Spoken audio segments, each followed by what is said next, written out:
Hello, everyone. Happy Wednesday. It is a wonderful day outside, and South Carolina had a really nice day on Tuesday, as we will get into here on this show. Hope you're all doing well. Jack Veltri here for Gamecocks Central. You'll notice just me on screen.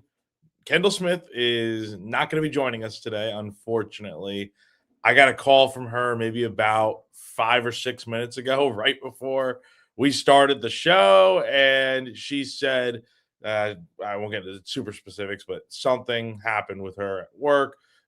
Something She has a meeting to attend to with one of her higher ups, it seems. So she wanted me to let you guys know that she is super sorry that she cannot be here, and we are going to plan on doing a show with her and I later on in the week, probably on Friday. So Kendall Smith, again, Kendall Smith is not going to be joining us today. It will be just me piloting the ship today, helping you getting you guys through this show here as we break down a busy Tuesday for South Carolina. We'll even talk a little bit of men's basketball as well, because what a big win for the Gamecocks yesterday over LSU.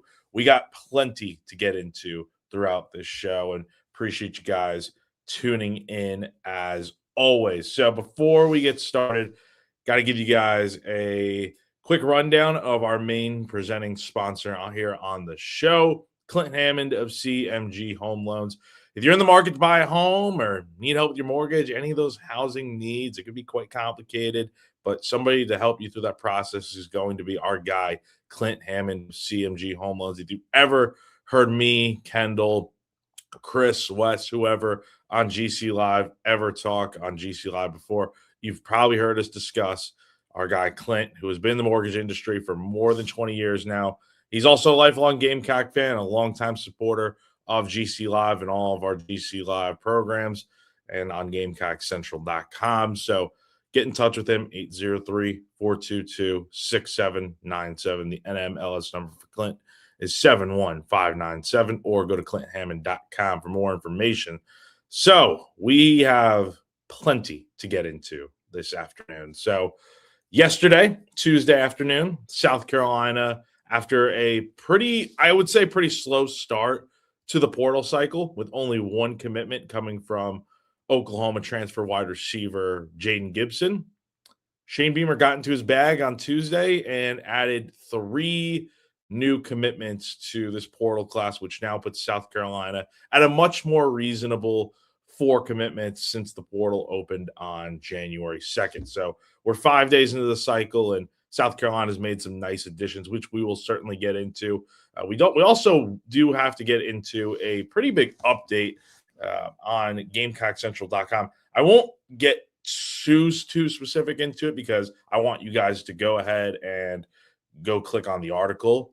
It helps us out on the site, and it's a pretty big update on Chaz Coleman, who is a Penn State transfer looking to find his next home, whether it be maybe at LSU potentially or at Ohio State. I know he's taking visits to those schools, and maybe South Carolina. We'll get more into that here in a little bit. And then also we will definitely dive into South Carolina men's basketball a little bit. Again, just me today. No Kendall Smith here on the show, but definitely I didn't want to cancel the show 5 minutes before it started, even though Kendall was not going to be joining me. So I've done these solo shows before, so it's all okay. But you guys will just have to hang in there with me here for the next little bit. So let's dive into what South Carolina has done in the portal, because as the title of this stream does say, it was a pretty big Tuesday for South Carolina, as they made 3 new additions coming in from the portal.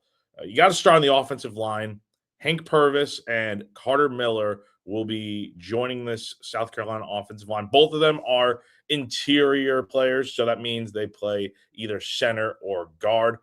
Hank Purvis is a transfer from Purdue, so he, as I'm pulling up some of their information here, he is a really big guy, 6'5", 360 pounds. He plays primarily guard, and he is from Wichita, Kansas. So not a local guy, but has played in the Big Ten. He also played a season at UNLV as a freshman on the offensive line and special teams. So When you're looking at him, he's going to probably be playing guard for South Carolina. I haven't seen anything about him playing center, but he's played both left and right guard. So that gives him a little bit of versatility. And according to Pro Football Focus, he logged nearly 500 snaps and graded around 71.6 in pass blocking and only gave up 1 sack. So just based off of all that, seems like a pretty good addition for South Carolina. There were a lot of, on paper, pretty good additions out of the transfer portal on the offensive line for South Carolina, but some of them just didn't pan out. Like Boaz Stanley, for example, who I thought was going to be really good, had a lot of versatility, just like these guys did, as we'll get into. But it just didn't really work out. Some other guys they brought in, it's just, this offensive line definitely needs an overhaul, and you're hoping these guys that you're bringing in are going to be a lot better than what you had last year. Adam asks the big question here: are these O linemen going to be upgrades over guys like Josiah Thompson and the rest of the guys who have transferred out? So South Carolina's seen, I think at this point, it is 7 offensive linemen from the 2025 team have entered the transfer portal. A few of them have already found homes at other schools. You got Nick Sharp going to Michigan State. Trovon Baugh is going to be going to Texas A&M. And Tree Babalade is going to follow Nalani Teasley to Nebraska. So I don't think I'm missing anyone at this current time. Again, maybe there's guys that are going to be finding new homes at any given moment here. That's kind of how the transfer portal works. But I would say South Carolina, it's tough to say right now without seeing it in a game yet. I don't know, honestly. It seems like these guys are definitely upgrades in a lot of ways, but we will just have to see how it plays out when it's all set and done. Pretty sure Josiah Thompson has entered the transfer portal. We wrote a story on Gamecock Central when that became official, because he made a whole post about it on his Instagram, if I'm not mistaken, that he was going to be entering the transfer portal. So unless something has just changed and I have not seen it, then he's in the transfer portal. But if I'm mistaken on that, please feel free to correct me. So that is the one guy they've gotten, Hank Purvis, who started a few games at Purdue last season. And Purdue was not very good, but still playing Big Ten football. You're playing against some really good teams like Indiana, Ohio State. I'm trying to think who else Purdue has on their schedule typically. I don't think Michigan was on their schedule this year, but you're playing pretty good teams in the Big Ten week in and week out. Oregon was another one I think they had this year. Then you got Carter Miller, who's got a pretty interesting journey, 6'2", 295 pounds. Unlike Purvis, Miller plays not just guard, but he's also started games at center over the course of his college career. His journey's interesting, though, because this will be his 4th school in his college career. Started out at James Madison, appeared in 15 games, made 8 starts, most of which came at left guard.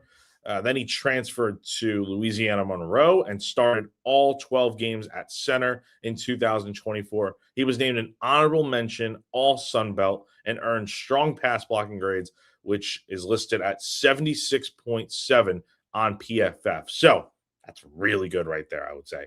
That's a pretty good number you want to have. You want to be in about the 70,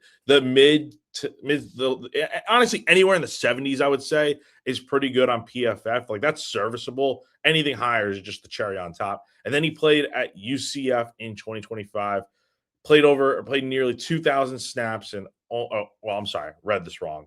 Again, I have this all looked up, but it's a lot of info to read off here. But at UCF, just in general in his college career, played nearly 2,000 career snaps and only allowed 2 sacks in his entire career. He started 9 games before an injury ended his season early at UCF in 2025. So that was a mouthful there. But point is, both these guys seemingly have not allowed a ton of sacks over the course of their career. If I'm reading all that off right, that's 3 sacks in total between Purvis and Miller. So right then and there, that is a massive upgrade over what South Carolina had. Because, again, this was an offensive line that allowed 43 sacks in 2025. So big upgrade there from the looks of it on the offensive line. Of course, you're going to need to add more to really flesh out and complete this line. Before any commitments yesterday, South Carolina only had 10 scholarship offensive linemen, 7 who are projected slated to return, including Nolan Hay and Shed Surratt, who were the only 2 guys that started games last year that are coming back. Everyone else that has left, the 7 guys that are transferring out, all of them started at one point or another in 2025. So you are losing a ton of starting experience, but you bring in guys like Miller and Purvis who have started plenty of games over the course of their college careers. And I think that just puts them in an early spot to be potential starters, whether it's at guard or center in 2026. But you're going to need to add more. I mean, that now gives you 12 scholarship offensive linemen. So you're going to need to add a few more over the next few weeks here. South Carolina has had some offensive linemen who have been on visits to Columbia and are currently on visits. So they're definitely doing their due diligence to ensure that they're going to overhaul this offensive line, and this is just the first step in doing that. And then they also went ahead and made an addition on the defensive line, bringing in Jordan Thomas, who is a defensive tackle from Georgia. Big guy, over 300 pounds, a big dude that, he was recruited to go play at Georgia, and 6'5", 315 pounds, redshirt freshman. He's from New Jersey. But the fact that he was recruited by someone as high of caliber as a coach as Kirby Smart, and obviously did not play a ton there, only had 8 tackles and 1 sack in his college career to this point over 2 seasons. So he'll have 3 years of eligibility remaining. But I say all that because the fact that he comes from Georgia, South Carolina has gotten, I think maybe like Carroll, maybe one guy from Georgia in the last few years. But besides that, I mean, look, this is a nice addition on paper from the fact of, you're getting a guy that comes in from Georgia and was recruited to play under Kirby Smart. And if Kirby Smart is seeing that this guy, he wants him on his team, I think it's a pretty good addition for South Carolina. Because at Georgia, you got 5 stars, 4 stars all over the place. And if he's not going to be playing at a school like Georgia, you could see him definitely playing at South Carolina. I kind of compare the situation, at least on paper, a little bit to when Monkel Goodwine transferred over to South Carolina ahead of the 2024 season. That was during the Nick Saban transition when Kalen DeBoer was hired as Alabama's next head coach. And Alabama is very much similar to Georgia in that they're going to have 5 and 4 stars all over the place. And if Goodwine's not seeing a ton of playing time, why not go to another school in the SEC where you could play a lot more? And that's exactly what happened at South Carolina, as played a bit in 2024, but then became a full-fledged starter alongside Nick Barrett in 2025. So I think all in all, this was a pretty good day for South Carolina, getting 3 new commitments. You obviously have Jaden Gibson too, who I know Wes and Chris talked a lot about him the other day on GC Live, so you guys probably don't need me to rehash all that. I will say I like what they got in Gibson, a guy that has not played since 2023, and that was when Oklahoma was still in the Big 12. I think it's one of those additions that it's low risk, high reward. Like, he's been injured over the last few years. Him and Oklahoma split ways this past October after basically being hurt and injured for 2 seasons. So who knows how he's going to look? But the last time he was healthy, I mean, the guy was averaging over 25 yards per catch. He's 6'5", a little bit under 200 pounds. So you'd probably like him to bulk up, maybe get to about 210 by the time the season gets here. And you expect him to be healthy. The way I look at Gibson is just based on his size alone and his route running and catching ability. I think he could pair very nicely with a guy like Nick Harbor, who Harbor's coming back for his senior season, a guy that really flourished down the stretch in 2025. And I think it takes a little bit of the pressure off him because teams are probably going to be trying to cover Harbor up a little bit more, maybe even double teaming him, putting 2 guys on him. You put a guy like Gibson on the other side, he's another big guy that could pose a real threat. And so I think that gives South Carolina a little bit of versatility and having multiple guys who can do somewhat of the same thing, plus all the other guys that you have coming back so far. The receiver room seems to be in pretty good shape, I would say. I feel like they probably need to add another receiver just because you never know what can happen with Gibson. But I mean, you're losing Vandravius Jacobs and Brian Rowe, and if that's really the only two losses you have in that receiver room, I think you're in pretty good shape. Not to mention, they also just added Stone Furry today to the 2026 recruiting class. So he is the son of wide receivers coach Mike Furry. So another little note and tidbit there. All right, you guys obviously want to talk a little bit about the man of the hour, Chaz Coleman, who is a transfer from Penn State. So nothing official in terms of like he hasn't picked another school to go up to yet.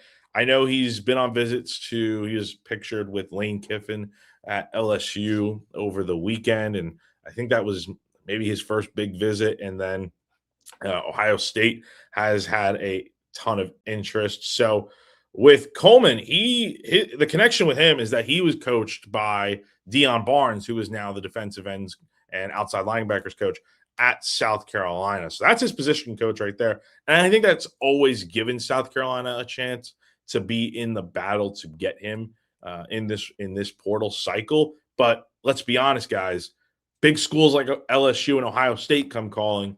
I think more times than not, you're probably going to be picking those schools over South Carolina. That said, the Gamecocks do have the connection with having Barnes as his position coach. So I wouldn't probably rule them out. And it seems like that could be the case here. There was a report that came out from On3's Pete Nakos, and I'll give a little bit of detail. Again, it is listed. It's in our transfer portal headquarters story, which Wes Mitchell updated a little less than an hour ago at 2:00 p.m. today. And the synopsis of the update is that he's been to other schools, but South Carolina has quietly been recruiting Coleman in the background. And it seems that there is a potential chance that South Carolina could land a visit with him this week. So, but Nakos does note that LSU remains a top contender in the recruitment, sources tell On3. So, not a ton of detail there other than the fact that it seems like South Carolina is not in a position necessarily to land him, but to at least get a visit to get him on campus and see what you can do from there. That's all you need. You just need a chance to go out here and get him on visit, see what, get him to see the facilities, see what South Carolina has to offer, see Columbia. Obviously, at the end of the day, money is going to be a big factor in this decision. So it is really going to be up to South Carolina to offer him whatever it is that needs to be offered. I don't know exactly what he would be getting, but you could probably imagine it's probably going to be a 7-figure number. So we'll see what that looks like. But that's the synopsis of a little update that we have on the transfer portal headquarters. Head on over to GamecockCentral.com for more info on that. There's a list of visitors that will be coming to South Carolina over the next few days and plenty of good football recruiting coverage as the transfer portal heats up and plenty of action is going on so far.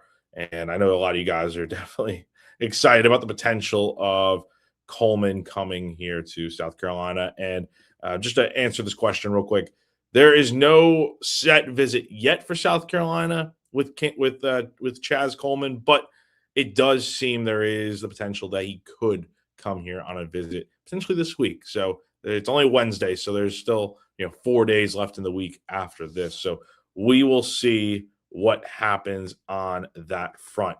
Now, Adam Ritter mentions South Carolina needs to get 2 or maybe 3 running backs. You're totally right. They only have at the time, so they've got Jordan Howell, Isaiah Augustavi, you got Matt Fuller. You have 3 scholarship running backs right now, and that is not going to be enough. You need to go out here and definitely add. I think you're probably looking at adding, I would definitely say 2 running backs. 3 would be great. I don't know if you necessarily need 3, but I think 2 more scholarship running backs would be good.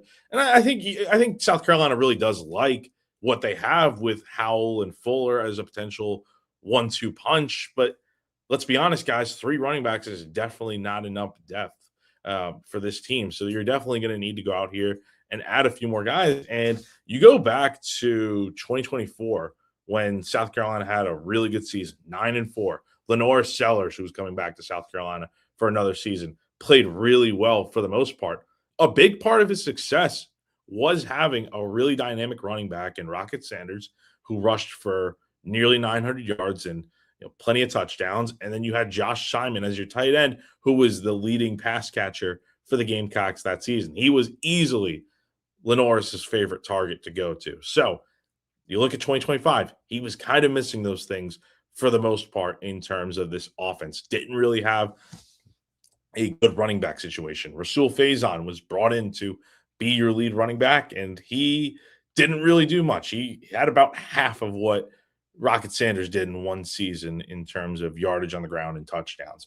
And that tight end, it was not – the tight ends really didn't play a massive role in this offense, which is kind of crazy to think about because typically under Shane Beamer, the tight ends have always been a focal point of this offense, hence what we saw with guys like Josh Simon and even going back to Beamer's first year. I mean, Nick Muse and then Trey Knox. I mean, the tight ends have always been a factor in this offense, but for whatever reason in 2025, Brady Hunt, Jordan Dingle, Mo Brown, the offense just didn't really have a tight end getting a lot of the catches. It was much more of a blocking type of role. I mean, Brady Hunt had 2 rushing touchdowns on quarterback sneaks. So that was kind of how it went for the tight ends this year. So all that to be said, I think you definitely need to go out here and get a true starting running back. I think Fuller can be that guy. I think Howell's got potential to be that guy, but you can't really rely on the what ifs and the potential. You have to go out there and get somebody who's proven to do it, I think. And if that means you have to get a potential starting running back in the portal, fine. Let those guys duke it out in a competition once spring practice and fall camp get here, and you go from there. So I think you definitely need to go out there, get probably 2 running backs, definitely 1 at the minimum, and then you're definitely needing to go get a tight end. Even though Brady Hunt is coming back, I think you need to go out there and for sure add another tight end to the picture. Adam asks another question. Any update on where Aaron Nolan may go? Not that I have seen. I think in all likelihood, Air is probably going to end up at, and this is not with any insider info, this is just, my thought and, thinking process on this. I would imagine he's probably going to end up at, it would make sense for him to go to a G5 school. Get a chance to be a starter because he sat, behind guys at Ohio State and South Carolina. He was the 4th string quarterback for South Carolina this season. So definitely want to go out there and, go find an opportunity to go play right away at another school. And then maybe after having a chance to play, and if things go well at whatever school it may be, you can definitely South Carolina will have an open quarterback spot in 2027.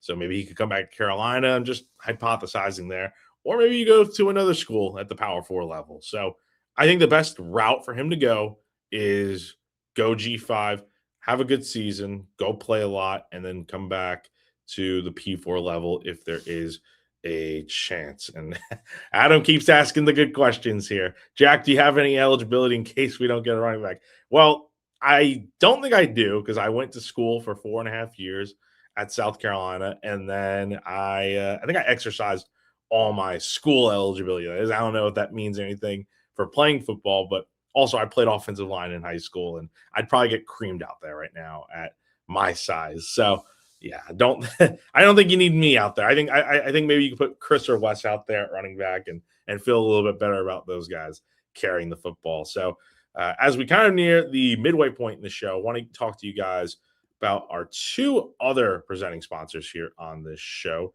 as I pull up their info. First up, Palmetto Golf and Belts. If you love golf, you need to check out palmettogolfing.com for the latest custom-made gear. And even if you don't play golf, Palmetto Golf and Belts is a great place to grab a gift for your favorite golfer. They have some golf gloves, golf tees, golf towels, all available in the South Carolina Garnet, the cross design, the Palmetto tree and moon design, and so much more. One of the coolest things in the shop is the needlepoint belts, which are extremely well made, but also more affordable than many of the others currently on the market. Palmetto Golf and Belts is operated by Brandon Cohn, who is a big South Carolina fan and longtime member over at GamecockCentral.com. Our members on the Insiders Forum are loving the products that Brandon has in his shop, and he runs special deals all the time. Head on over to palmettogolfing.com today. Check out his shop. Support a South Carolina fan and GamecockCentral.com member and get yourself some great gear. Lastly, I want to talk to you guys about our other friends over at Ferry Chevrolet. If you're a Gamecock fan who's interested in a new or used vehicle, make sure you check out our friends over at Ferry Chevrolet in Orangeburg. Led by a fourth-generation dealer in Joseph Ferry, the family-owned business over at Ferry Chevrolet has been serving the community since 1926. Conveniently located just off of I-26 between Columbia and Charleston, the folks over at Ferry Chevrolet are local, trustworthy, and always transparent. The business began in St. Matthews and was built on honesty, integrity, and a handshake, and they still operate with those same principles to this day. Head on over to ferrychevrolet.com today to check out their inventory and to get in touch. So, as we have talked a lot about football here over the main part of this show, again, South Carolina landing 3 portal commitments on Tuesday to give them 4 on this current cycle.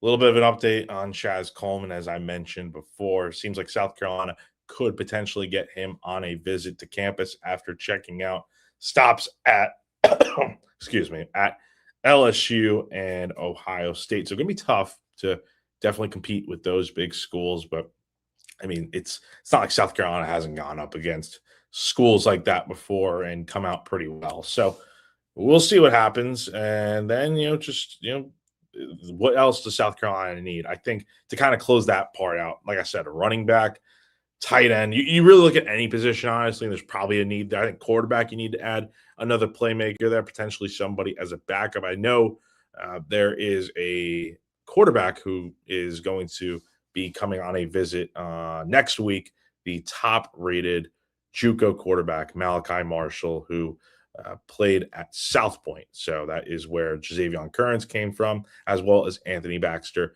2 signees in the 2026 class. Also the school that brought out Jadeveon Clowney and Stephon Gilmore. I don't know why I was stumbling over my words up there. I've been talking a lot this week, and Adam, appreciate you listening on the radio every day, and thank you for telling me that I do a good job. And yeah, I bet Kendall Smith is definitely nervous for Indiana on Friday. We'll actually talk a little bit about those games as we round out the show in a little bit here, just like we do every single week, talking about the greater landscape of college football and the college football playoff. And I will share my picks for those games since Kendall won't be here to discuss that, unfortunately. And by the time Friday gets here, we'll be talking about potentially the last semifinal game before the national championship. So, so let's talk a little bit about men's basketball. I think that is a nice change of pace as the Gamecocks went into Baton Rouge last night and picked up a 78-68 win over the Tigers, who came into the game 12-2 on the year. And this is definitely a nice little feather in the cap for the Gamecocks, who have not picked up a win over a high major opponent, aka a quad 1 or quad 2 win all season long.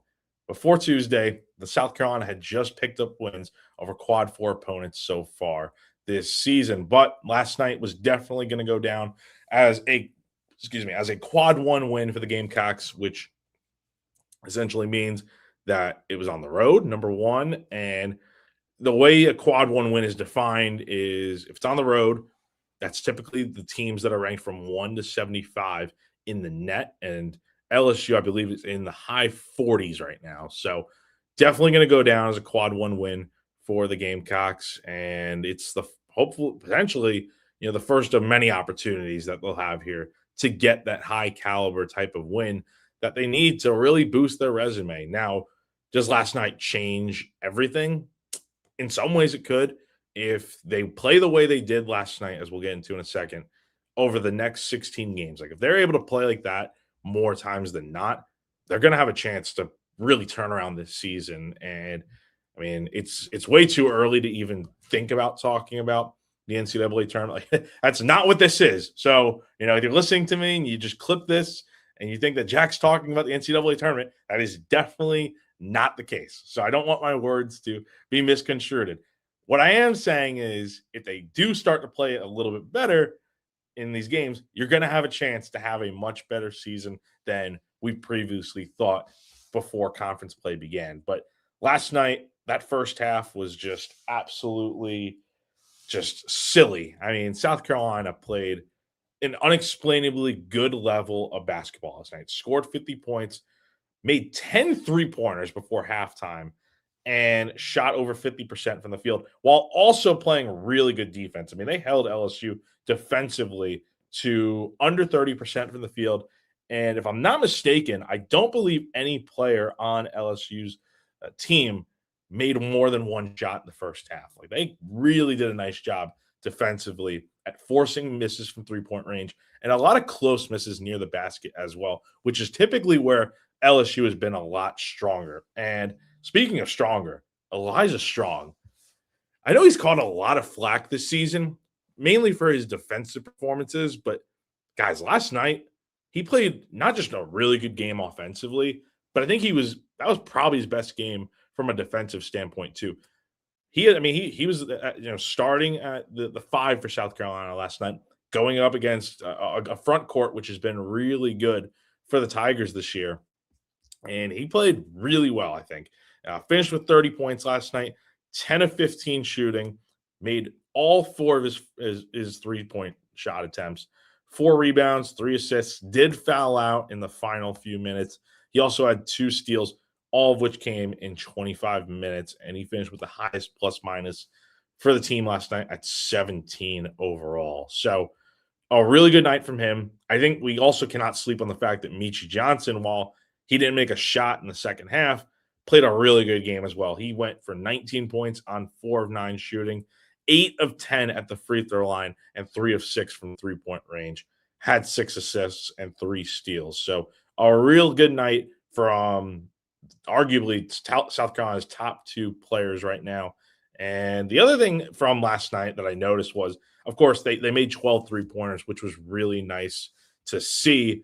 But I will say this, after hearing the way Lamont Paris talked after the Vanderbilt game on Saturday, I think we saw a much more concerted effort to, number one, play a bit more physical and start to depend on your strengths a little bit more. And what I mean by that is South Carolina is ranked top 10 nationally in both 2-point percentage and free throw percentage. Notice how they're not very good from a 3-point percentage standpoint, only shooting a little bit over 30% coming into Tuesday's game. So if common sense would tell you that South Carolina needs to be going more towards the basket, driving in the lanes, taking closer mid-range jump shots, layups, and if those shots aren't going in, go to the foul line. And that's exactly what I think we saw this team do last night. 21 3-point attempts, made 12 of them, so 57% on the night. But they went 16 of 21 at the free throw line, 76% overall, and took 53 shots, but made 25 of them. So it was definitely not just, South Carolina is chucking up 3-pointers right and left, kind of like what we've seen for the better part of this entire season. Make no mistake, 3-point shooting is going to be part of this team's identity the rest of the year, whether you like it or not. But it's good to see that they were able to adjust. Obviously, they didn't make the adjustment in the Vanderbilt game when they needed to, but definitely took a different approach to Tuesday's game. And look, the fact of the matter is, when you hit as many 3-point shots as South Carolina did, and you're playing really well defensively, and you're getting a 30-point game from Elijah Strong and 19 from Meechie Johnson, and you're up by 25 points at the half, you're going to win a lot of basketball games.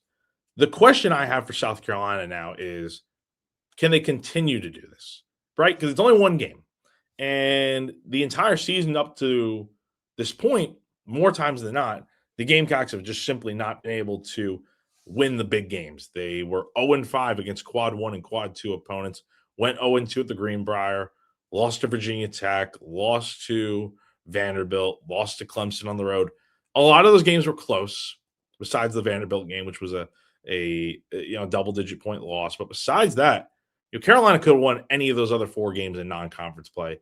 It's just they just didn't get the job done in the end and kind of always had to play from behind. That was the problem. So overall, I think this was a massive win for this team. But the question I have now is, can you do this consistently? And you guys show me. Like, if you're going to do this against Georgia on Saturday, who's ranked number 18th in the country, you beat them on Saturday. Hopefully, they get a good crowd out there and, have a good atmosphere, have a lot more good momentum and juju heading into that game. If you are able to beat Georgia, well, and here's a good point from Jeffrey Lynn brought up here. If South Carolina somehow beats Georgia, it would probably knock Georgia down far enough and make it a quad 2 win. I could see that because, number one, it's going to be at home. It'll be at CLA, 2 p.m. on ESPN2 on Saturday afternoon. And Georgia just got beat by Florida 92-77 in Gainesville yesterday. So, yeah, that's the thing about these games is that you kind of hope that, like, when you beat a team, you hope they continue to be really good throughout the course of the year because that keeps your resume afloat. Like, if LSU falters from here and loses, like, their next 10 games, like, that's going to make that win. That was a quad 1 win. Probably get bumped down to, like, a quad 3 or something like that. Maybe, like, a low quad 2. So, you want, like, this to be, a game that you win over a quality team now, and you hope from there that they're able to, stay afloat in Georgia's case. But, South Carolina needs to win this game on Saturday. You'd be 2-1 in conference play. You go on the road to play Arkansas and Auburn coming up after that. And look, I think I've said it before publicly. I think the schedule is pretty favorable to open conference play. It was not ideal having to play an undefeated Vanderbilt team to open the slate, but LSU was certainly beatable. I really think Georgia's beatable now after the game they had against Florida, and they're going to have to come here on the road. And then you're playing Auburn, who I think is definitely beatable. They're 0-2 in conference play. You get Oklahoma later on this month. You go to A&M. I mean, there's definitely some opportunities here, but South Carolina's got to play like they did last night. That's really the way this is going to have to work. And my worry is that you're going to get performances like this every now and then where South Carolina is making double-digit threes and shooting the lights out. And just there are going to be those games where shots are just consistently falling for South Carolina. My worry is what happens in those other games where the shots aren't always falling. Like, are you going to get enough defensive, effort out of your guys and getting to the free throw line to win the games when you're not going to be able to shoot the lights out like you did yesterday? Like, it's great that it happened. And maybe I'm wrong on this. Maybe South Carolina will shoot really well in every game they play the rest of the season. But history has told us from this season that hasn't been the case. Last night was really one of the first times against a quality opponent that South Carolina shot really well, played pretty well defensively. Besides, the second half was not a good defensive performance. But this team played a really complete game last night for the most part. And the big thing is, I know they almost blew a 28-point lead last night.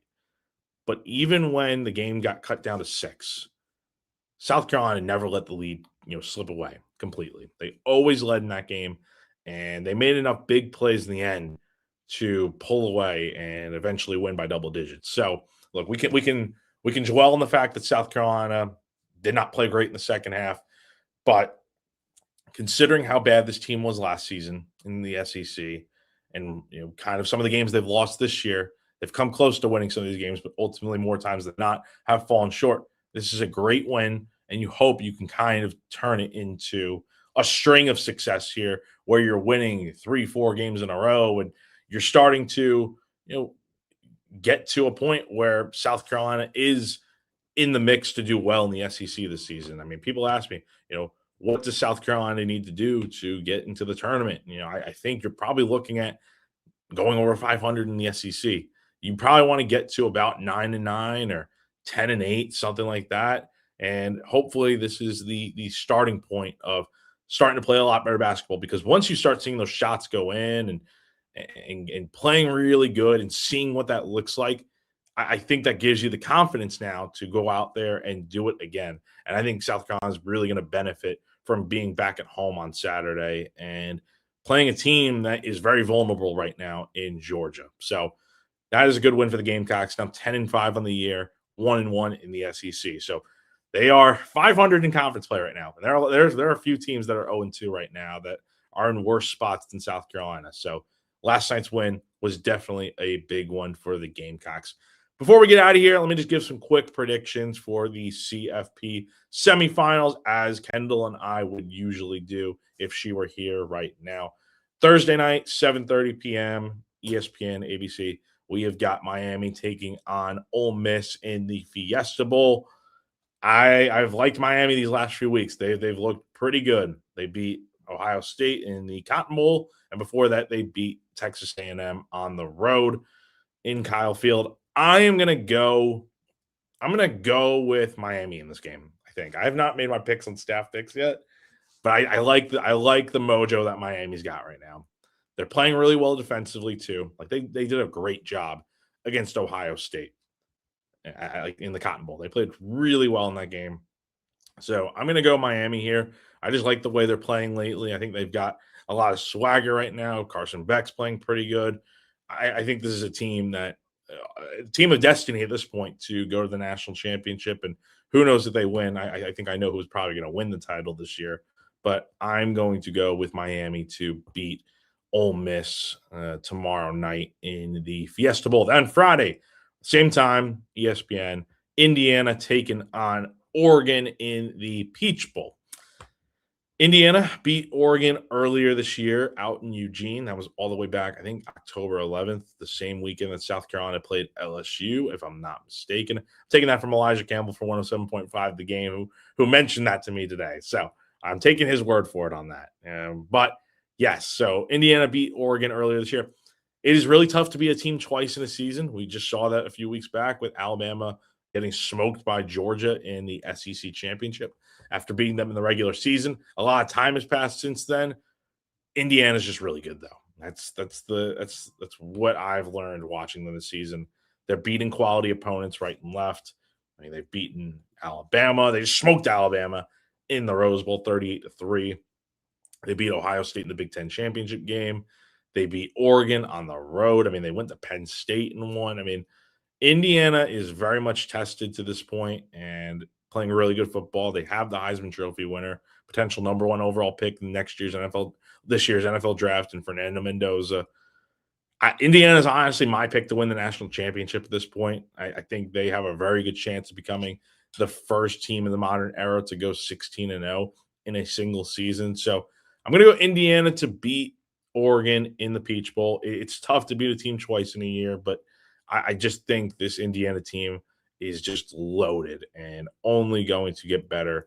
As you know, I just saw today, Mark Cuban, who I didn't realize is an Indiana alumni, made a big donation to their transfer portal funds. So Indiana is definitely a wagon right now, and they are not to be trifled with. So Indiana, Miami would be my matchup for the national championship here in January 19th. So we will see if that ends up becoming true. So there you go. There's my spoiler alert staff picks that I just have not done yet, which staff picks will come out tomorrow morning at 11:30 a.m. So check out GamecockCentral.com for all of that, and as well as the transfer portal headquarters, all the latest updates from everyone on staff just about who's visiting, the latest on commitments and other important details, as well as headquarters. Like I said, it's a great time to join the community over at GamecockCentral.com, as well as on the Insiders Forum. We've got a lot of other great stuff coming up too. Baseball season is going to be here